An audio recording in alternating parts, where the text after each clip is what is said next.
Salam sukacita saudara, bisa berjumpa dengan saudara setiap kali renungan singkat ini.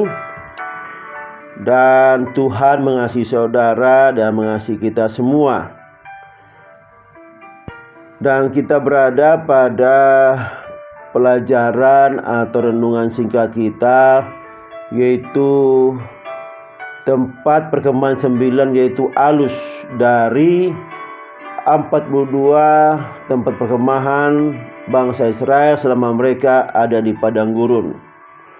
Mari kita berdoa. Bapa, di dalam nama Tuhan Yesus kami datang kepadamu. Terima kasih Bapa buat kesempatan kami boleh belajar dari tempat perkemahan ke-9 Alus. Tuhan, berikan pengajaran kepada kami, berikan pewahyuan kepada kami ya Roh Kudus. Di dalam nama Tuhan Yesus kami berdoa. Haleluya. Amin. Bilangan 33:13, mereka berangkat dari Dofka lalu berkemah di Alus. Saudara, Alus ini adalah tempat perkemahan yang ke-9 dari bangsa Israel pada waktu mereka di padang gurun. Apa arti Alus? Alus itu punya pengertian sebagai berikut: orang banyak, tanah yang tandus, dan aku membuat adonan. Mengadonan. Dan saudara, diperkirakan mulai dari Alus ini orang Israel membuat adonan dari mana?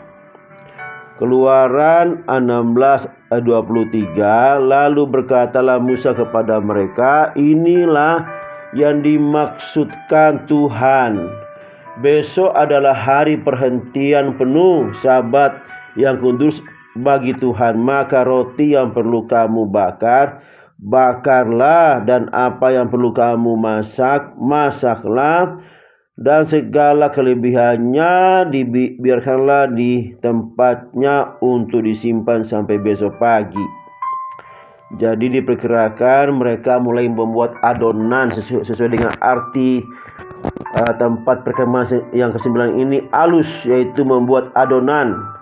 Jadi dari tempat ini mereka mulai membakar adonan yang mereka buat dari mana, ya, mulai dari tempat Alus itu.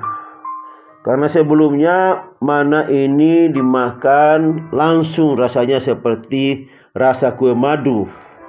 Keluaran 16:15 sampai 16. Ketika orang Israel melihatnya, berkatalah mereka seorang kepada yang lain, apakah ini?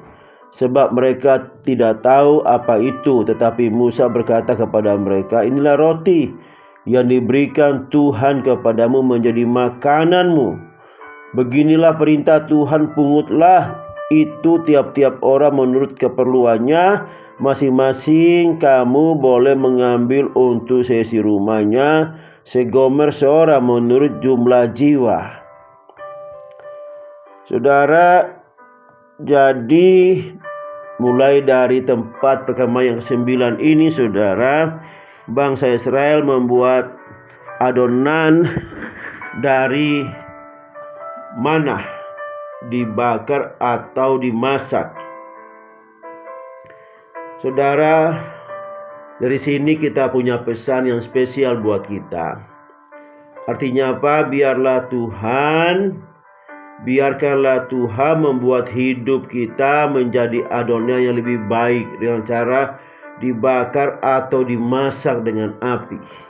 Saudara, sekali lagi, biarkan Tuhan menjadikan kita pribadi yang sesuai dengan rencananya. Biarkan Bapa di surga yang mengasihi kita membuat kita hidup ini semakin hari semakin indah di dalam kasih-Nya tentunya. Api itu adalah berbagai ujian kehidupan yang membuat hidup kita semakin baik, semakin murni. Mari pesan ini saya mengambil untuk tempat ke-9 ini, yaitu Alus.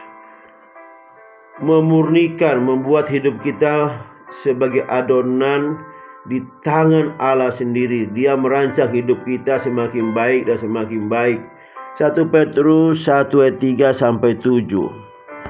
Terpujilah Allah Bapa Tuhan kita Yesus Kristus, yang karena rahmat-Nya yang besar telah melahirkan kita kembali oleh kebangkitan Yesus Kristus dari antara orang mati kepada suatu hidup yang penuh pengharapan, untuk menerima suatu bagian yang tidak dapat binasa, yang tidak dapat cemar, dan yang tidak dapat layu, yang tersimpan di sorga bagi kamu, yaitu kamu yang dipelihara dalam kekuatan Allah karena imanmu, sementara kamu menantikan keselamatan yang telah tersedia untuk dinyatakan pada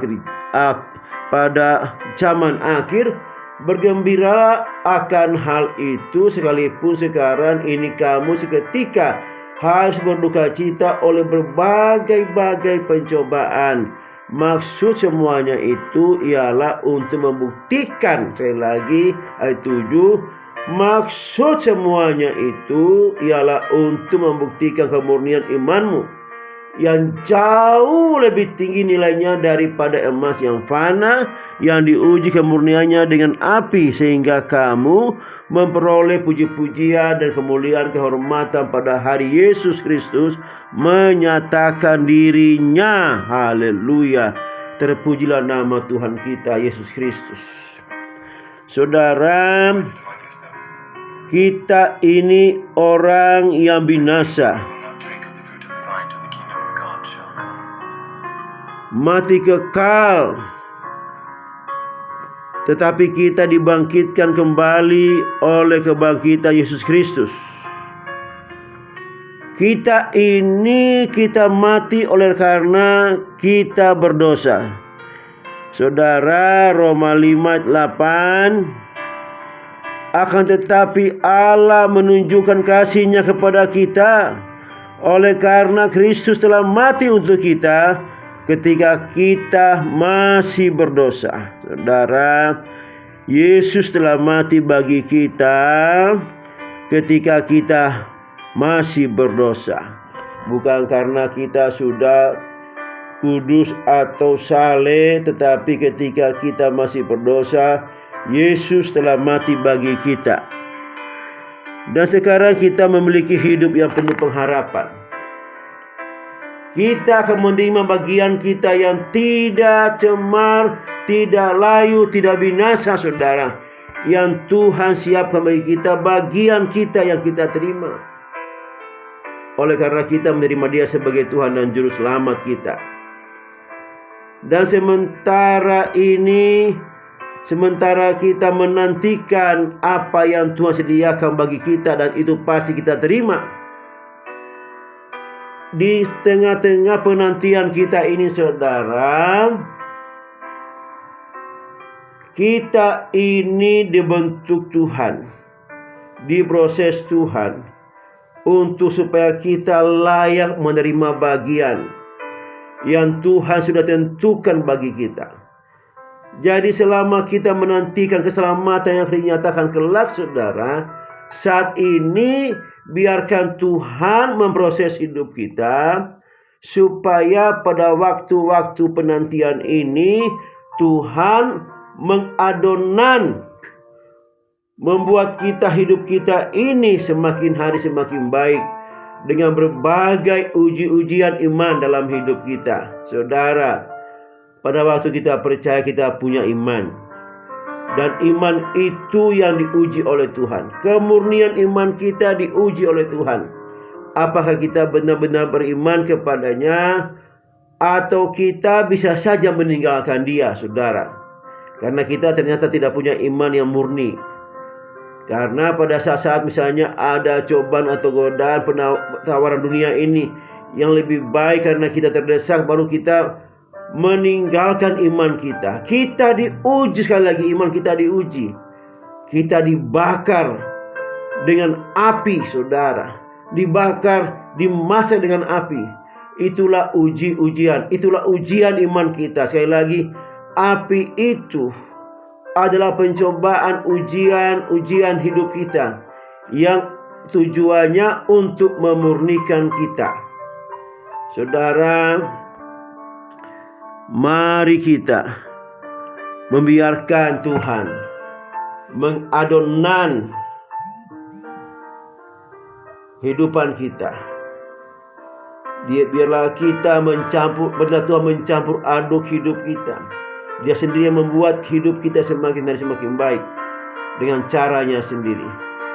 Seperti seorang penjunan, pada saat ia membuat bejana itu misalnya untuk hiasan atau apapun, seorang penjunan itu membentuknya dengan hati-hati. Ada kalanya dia akan memecahkannya lagi dan dia membuat bejana yang lain supaya indah. Dia proses sedemikian rupa, dibentuk sedemikian rupa, ditambah tanah liat, ditambah air supaya semakin halus. Dia bikin itu buat hidup kita. Seperti kue, saudara, dia buat kita menjadi adonan untuk dibakar, dimasak dengan api. Tujuannya supaya kita mendapat puji-pujian kemuliaan pada saat Yesus datang kedua kali. Hidup kita siap untuk menerima bagian yang tidak dapat layu, tidak binasa, yang tersimpan di surga. Bagian yang sangat berharga, yaitu keselamatan kita. Haleluya. Biarkan Tuhan mengadonan kehidupan kita. Biarkanlah Tuhan. Pasti Tuhan membentuk hidup kita ini semakin hari untuk layak menyongsong Dia datang kedua kali. Terima kasih Bapa di surga. Terpujilah Engkau dalam nama Tuhan Yesus. Haleluya. Amin.